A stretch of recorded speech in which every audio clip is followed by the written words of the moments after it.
पापा हमसे एक बात कहते कि जो बिना हम अपनी मोड़ी को ब्याह कर हैं पूरा गांव देखने रह जे है, पानी घाई पैसा वहां है, एक बार तो हमारी मोड़ी को ब्याह हमें करने ही है। पर बेटा आज हमारी इतनी गुंजाइश नहीं, अब कमावे बारो नहीं है घर में, हम कसर नहीं छोड़ है। पर बेटा चलो भीतर, पापा की तस्वीर टंगी है, आशीर्वाद तो ले ही ले। और जब बेटी कमरे में जाती है, पापा के सामने हाथ जोड़ती है, उस वक्त तो गौर से देखना, वो तस्वीर भी रोती है, वो तस्वीर भी रोती है। और उस तस्वीर से आवाज आती है कि बाबुल की दुआएं लेती जा, जा तुझको सुखी संसार मिले। वो तस्वीर भी अपनी बेटी को आशीर्वाद देता है। बहुत गहरा रिश्ता है बेटी और बाप का। बेटी बहुत प्यार करती है। और इसका एक उदाहरण देखना, जब बेटी की विदाई होती है तो तुम्हें सब मिलेंगे वहां, पर बिटिया को बाप नहीं ले तो उतने समय होते हैं। अलग थलग जाके एक तरफ बैठो, रो उठे, चुपचाप रो रहा हो, ने चीखों गर्दन डारे हैं। सबने कही चलो यार अब तो मोड़ी गाड़ी में बैठ गई, चलो, ने चीखों गर्दन करके जाते। वो की दम नहीं पड़ा, आंख उठावे की। अगर बिटिया ने पूछ ली कि पापा हमने ऐसी क्या गलती करी जो तुमने हमें दूर कर दो। जब बिटिया जाके गरे से लिपटत है बाप के, तो कंधा पे सिर रख के हिलकी जाके रो उठे। मनोबा जाके थे कि पापा आज हमें अपने गरे से लगा ले, हमें जी भर के रो ले अंदे। क्या पता इस दुष्ट समाज का क्या भरोसा, मुझे जिंदा छोड़ेंगे कि नहीं छोड़ेंगे। जानते हो ससुराल में पापा की याद कब आती है बेटी को, और मम्मी की याद कब आती है। पापा की याद आती है जब पति डांटता है, सास डांटती है, ससुर डांटता है, तो वो चुपचाप अपने कमरे में जाके तकिया में मुंह लगा के रोती है। और फिर उसे अपने पापा की याद आती है। इस घर में जब मम्मी डांटती थी, मम्मी ने मोड़ी को डांटो और मोड़ी बाप के गई, देखो पापा वे मम्मी फिर मुंह चलाने लगी। पापा ने पता है क्या सो समझा, अरे बेटा तुम तो जाना था कि बस दिन भर काम करा सो पागल हो गई है, अपन पागलों की बातों में नहीं लगा। मोड़ी खुश हो गई। पर आज ससुराल में जब डांटा तो आंख में आंसू तो थे, पर समझाने वाले पापा नहीं थे। तो बेटी को पापा की बहुत याद आती है। मां की याद कब आती है पता है, जब पूरे घर को खाना खिला देती है और जो कुछ बचता है इकट्ठा करके किचन में बैठ के एक एक रोटी खाती है और अपनी माँ को याद करती है। अगर आज मेरी माँ होती तो सबसे पहले मुझे अचार से 2 पूड़ी जरूर खिला देती कि फिर करत रहियो काम, पहले खा ले बैठ के। यहाँ जितनी भी सासें बैठी हो, हमारी का मंत्र लें जा तुम्हारा घर स्वर्ग बन जे है। तुम सिर्फ एक नियम बना ले माता जी हरो, तुम अपनी बहू के संगे बैठ के रोटी भर खान लगो, उसको हाथ पकड़ के अपनी टाठी में खुआन लगो, तो वह तुम्हें भूलने पे है। बस अपनी बहू को हाथ पकड़ के कहियो आओ, बासन बाद में मजे, झाड़ू चौका बाद में हो जाए, अपन 2 जने मिलकर कर ले भी आओ, पहले 2 रोटी खा लिए। तुम एक दिन अपनी बहू को हाथ पकड़ के वो रोटी खुआ दियो। अगर तुम्हारी बहू तुम्हारे गरे से लिपट के ने रोवे तो विपिन बिहारी के मने जो आए सो कहियो। बस एक बार को हाथ पकड़ के जो आओ, डरो रहने काम लूघरा में जान दे होत रहे। दिन भर की भूखी फिर रही, 4 बज रहे घड़ी में, मंजे बासन जब मजने हुई है। तुम अपनी बहू को कभी हाथ पकड़ के रोटी खिलाना, वो अपने हृदय में तुम्हें मां का स्थान दे देगी। बहुत याद आती है जब वो अकेली रोटी खाती है, किसी ने पूछा तक नहीं उससे कि तुम्हें भूख तो नहीं लगी। अरे हम 10, 15, 20, अरे 30 साल की बिटिया से बायासा रखत हैं कि 60 साल की महिला जैसी वजनदारी आ जाए। अरे वाह भाई 2-4 साल पहले तो तुम्हारे घर में आई बाबा जी अपने पापा की लाड़ली आए, वो की भी पेट को पानी नहीं दो लोगों के घर में, और तुमने 25-30 साल की मोड़ी को 70 साल की डुकरियों जैसो बोझ धर दो वो की मूड पे। हर जगह बहुएं गलत नहीं होती हैं, हर जगह सास भी गलत नहीं होती है। वो अपने पापा की लाडली है। अच्छा एक बात और बताना, अंतिम बात आपसे कर रहा हूं आज की। अपन अपने मामा के जाओ, बुआ के जाओ, मौसी के जाओ, 2-4 दिन में अपन खराब लगत। हम तो घरे जा रहे, हमें अच्छा नहीं लग रहा तुम आए थे, जबकि मामा या जो भी रिश्तेदार अपन को पहले से जानत है, अपन उनको जानत भी अपन को जानत, फिर भी 2-3 दिन में उसके घरे खराब लगत। पर बिटिया तो रे वो घरे जा रही ने जी को जानत आए ने उते के स्वभाव पता आए, फिर भी जा रही। डोला में एक बिटिया बैठ रही थी, उसे पूछी कहाँ जा रही, बोले ससुराल है। बोले उनसे कभी मिली हो, बोले नहीं। उनका स्वभाव जानती हो, बोले नहीं। तुम जा रही हो सकता है वो तुझे भूखा रखे। वो बिटिया कहता हम तो रह ले भूखे, हो सकता है तुझे मार खानी पड़े, खा लेंगे। हो सकता है तुझे गाली खानी पड़े, खा लेंगे। हो सकता है वो तुझे मार डाले। बेटी कहती है मर जाऊंगी। तो उस बेटी से पूछा है किसके लिए? गाली खावे तैयार, भूखी रहवे तैयार, मार खावे तैयार, मरवे तैयार, कौन कहलाने? और वो मोड़ी को जवाब सुनियो। वह बिटिया कहते कि ससुराल जाऊंगी, गाली खाऊंगी, मार खाऊंगी, भूखी रहूंगी, मर जाऊंगी, और अगर जिंदा लौट के अपने गांव आऊंगी और जब अपने पापा का सिर सम्मान से ऊंचा उठा देखूंगी तो मैं ससुराल के सारे दुख भूल जाऊंगी। पर मैं ऐसा कोई काम नहीं करूंगी जिससे समाज में मेरे पापा को सिर झुका के चलना पड़े।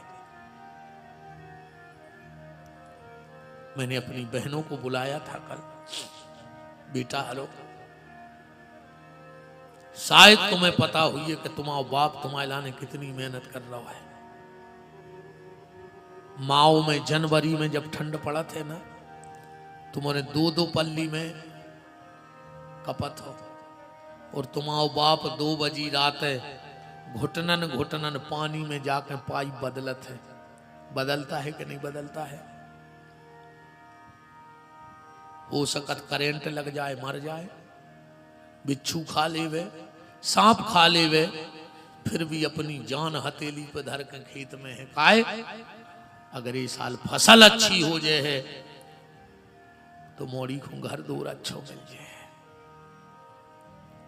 अगर तुम्हारे पढ़ी लिखी भी हो जो तो 99% बिटियां अगर पढ़ रही हैं तो बाप की जिद पे पड़ी हुई हैं। तुम्हारी मताई कहते पापा से अकेले में मम्मी कि तुम घरे पर ही मोड़ी सियानी हो गई, तुम्हें चिंता ही नहीं है। सो पापा पता है का पूछियो का वो मम्मी से, तुम्हारी मूड पे बैठी का, तुम्हारी मूड पे चढ़ी, तुम्हें ज्यादा अखर रही हमारी मोड़ी। मताई कहते समय काल खराब है। बाप कहते बनोरे भी हमें का लेने देने समय से, हमें हमारी मोड़ी पे भरोसा है। बेटा अपने बाप को भरोसा नहीं तोड़ियो। तुम्हारा बाप छाती ठोक के कहते कि हमें मोड़ी पे भरोसा है, तुम अपने बाप को भरोसा नहीं तोड़ियो।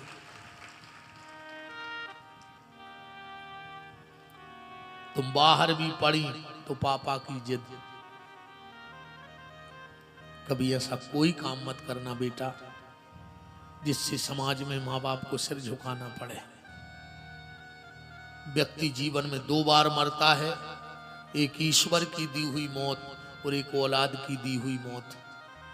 जिस दिन समाज में संतान के कारण माँ बाप का सिर झुक जाए, समझ लियो माँ बाप उधर नहीं मर गए हैं, अब तो जी रहे हैं बस। और जिस दिन समाज में माँ बाप का सिर बेटा बेटी के नाम से ऊंचा होता है तो उस दिन बाप को सबसे ज्यादा खुशी मिलती है, क्योंकि हर बाप की इच्छा होती है कि उसके नाम से उसका बेटा ना जाना जाए, पर बेटे के नाम से बाप जाना जाए तो बाप को सबसे बड़ी खुशी होती है। जब कोई कहते है कि जी उनके पिताजी आए, ये सो लगा थे कि यार हमने कहा सबई कमा के धर लो, काम ऐसो कौन ने करियो बेटा कि तुम्हारे माँ बाप को सिर झुकाने पड़े। काम ऐसो करियो कि जब पेपर में आवे कि साईं खेड़ा की बिटिया ने रायसेन जिले में 10वीं में टॉप करो है, सबसे ज्यादा नंबर ले आई है। तुम्हारा नाव भी अगर पेपर में छपे तो अच्छे में छपे, ऐसो ने छपे कि साईं खेड़ा में ऐसा ऐसा हो गया, एक बेटी भाग गई या एक लड़का भाग गया। ऐसो काम करियो बेटा हरो। और जितने बाप भी बैठे हो बताइयो, पूरी त्याग तपस्या बाप जीवन भर सिर्फ एक फल चाहत है, बस पूरी जिंदगी में अपनी बिटिया से सिर्फ एक चीज चाहत है बाप, और तुम्हारे बेटा वो दे दियो।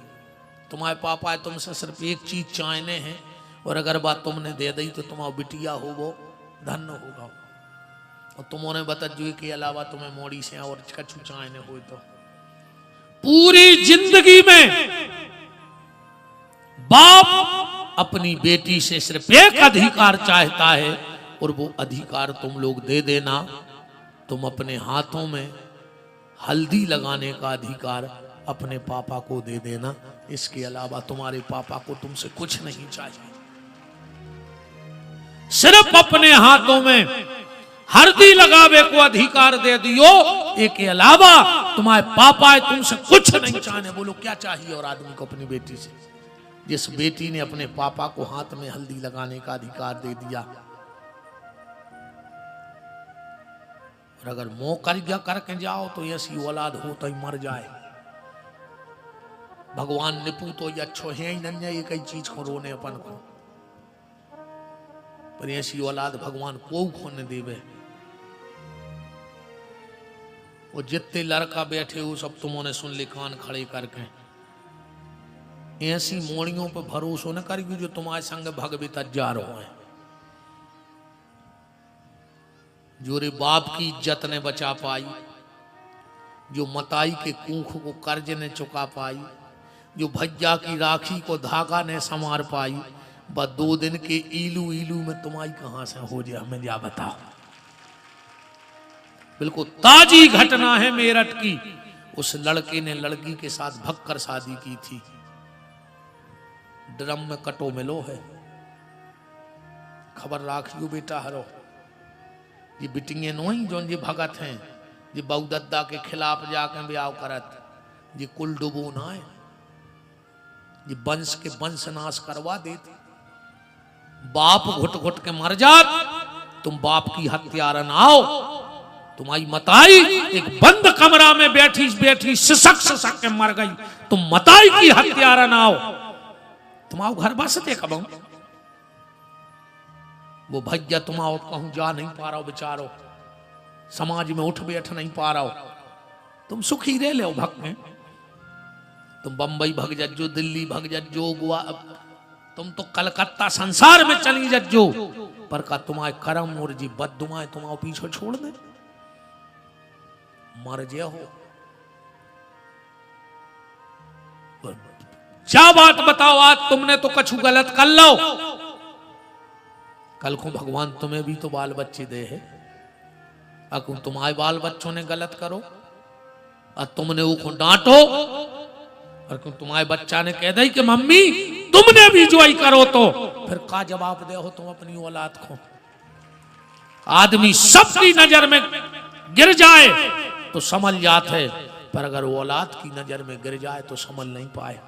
कोई भी माँ बाप कभी अपने बच्चों की नजर में गिरना नहीं चाहते हैं, पर अगर तुम कुछ गलत करके जाओगी तो कल को तुम्हारे बच्चे तुम्हारी जिंदगी में प्रश्न चिन्ह लगा देंगे। मैंने कल भी कहा था, अरे बिटिया तो बाय आए, जानन ने बिटिया कहा है तो सुनो, जब चित्रकूट में सभा लगी, देखो बिटिया कौन खोके थे, चार ही भैया बैठे हैं, तीनों माताएं, गुरुदेव वशिष्ठ, सुमंत, केवट, निषाद, और वही समय राजा जनक आ गए चित्रकूट में। ऐसा ही भीड़ लगी है। जनक जी ने एक एक चेहरा पे नजर मारी, और जब देखो कि पूरी सभा में हमारी सीता नहीं बैठी, कप गए जनक। का हमारे संस्कार पोछी पर गए, का सीता ने राम को संग नहीं दो विपत्ति में, हमने ऐसे संस्कार तो दाए न थे। कप गए भीतर से। वशिष्ठ जी समझ गए, बोले जनक अपनी बिटिया सीता को ढूंढ रहे। हाँ गुरुदेव। बोले नीचे बैठी है मंदाकिनी के घाट पे, गंगा में चले जाओ। जनक जी जब गए हैं तो का देख रहे हैं कि सीता माता अकेली बैठी है एक खुरदरी पत्थरा पे। जनक जी के रोम रोम कप गए कि जब हमारी बई बिटिया आए, जो कमल के कपर क्षण पे निगत्ती, मखमल के गद्दों पे, और आज खुरदरी पत्थरा पे बैठी। और वही समय सीता ने हाथ को उंजरू बना के पानी भर के पियन लगी। जनक की तो आंखों से आंसुआ नहीं, खून बह गया कि हमारी बिटिया चांदी के गिलास में पानी पियती, और आज जो समय आ गया के हाथ के उंजरू से पानी पी रही। अगर आज को कोनो बाप हो तो सबसे पहले अपने समधी को दहेज प्रथा में लिखवाऊ तो। पर धन्य रे राजा जनक, दोनों हाथ उठा के कहता है, पढ़ो रामायण के पुत्री पवित्र कि ये कुल दो सीता में धन्य हो गया। तेरे जैसी बेटी पाकर तूने मेरे कुल की लाज बचा दी, और राम के कुल की भी लाज बचा दी। बेटी तो दो कुल की लाज बचाने वाली होती है, और जो पूरे परिवार की नाक काट के चली जाए और खुद की नाक कटवा ले वे, बस सूप न खाए आए, वो ब्यास गद्दी बिटिया नहीं कह सकते आए। ध्यान राखियो रे जितने लड़का हो, ऐसी चुड़ैलों को भरोसा न करियो। अघेरी फिर रही हो, मन नहीं हुए तो फिर कछु नहीं जाना, बिल्कुल खूब भगो। क्या मरी मिल हो ड्रम में, मेरठ में जैसो वो मरो मिलो, सीमेंट से छाप दो। मन तुम तो मारे भी जा सो कछु नहीं, मन घर के डोकरा डोकरी का मारे जे रही तुम्हारी चिंता में। वो औलाद जब हो जाते रही, जब पता परत है कि वो औलाद बहुदद्दा का हो। हमारे पापा हमें भयंकर डांटते, पापा ने तो कम डांटो, हमारी मताई ने मुझे भयंकर डांटो, बहुत मारो रे, हाथ गोड़े बांध बांध के, हाथ गोड़े बांध लेती तो भागने ले गई। हम दो जनों के हाथ गोड़े बांध के केवाल लगा के मारत थे। जब हमें खराब लगा तो हमारी डुकर के हम लोग पीछे पड़ी रहती। आज भगवान ने हमें कनू का देश हुआ, हमें लग रहा हो कि हमारी डुकर के हमें काय मारत थी। अगर उदना ने मारो हो तो आज हम कनू कलारी में बैठे होते। काश हमारा भी बाल बच्चे सो हम को डांटे सो में लगत नहीं यार। जय पापा सोचते हमारे बारे में कि हमारा मोड़ा बिगड़ने जाए, इसे हमें मारते। मन उनकी मार में जब वो तपस्या हती, प्रेम हतो, सो आज हमें ते आ गए। जे के पाँव ने पटी बिमाई, बोका जाने पीर पर आई। इसे अब पछताएं होत का, जब चिड़िया चुंग गई खेत। जीवन में ऐसो समय ने आ जाए कि तुम सत्संग ही को करो जात है कि जीवन में पछतावा ना हो। सुदामा जी गए हैं चावल लेकर, कथा तो आप सब जानत हो।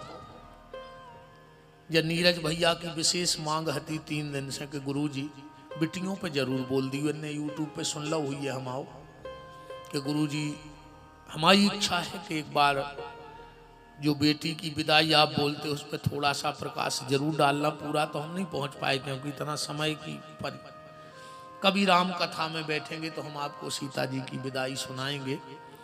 और हमें अब जब भी बुलाना तो राम कथा ही को बुलाना या फिर शिव महापुराण को बुलाइयो। हमारा मेन विषय है शिव महापुराण। भागवत जी तो हम बहुत कम करते हैं, हमें उतनी शौक नहीं है भागवत जी की, पर राम कथा और शिव महापुराण में हम ज़्यादातर भी बोलत हैं।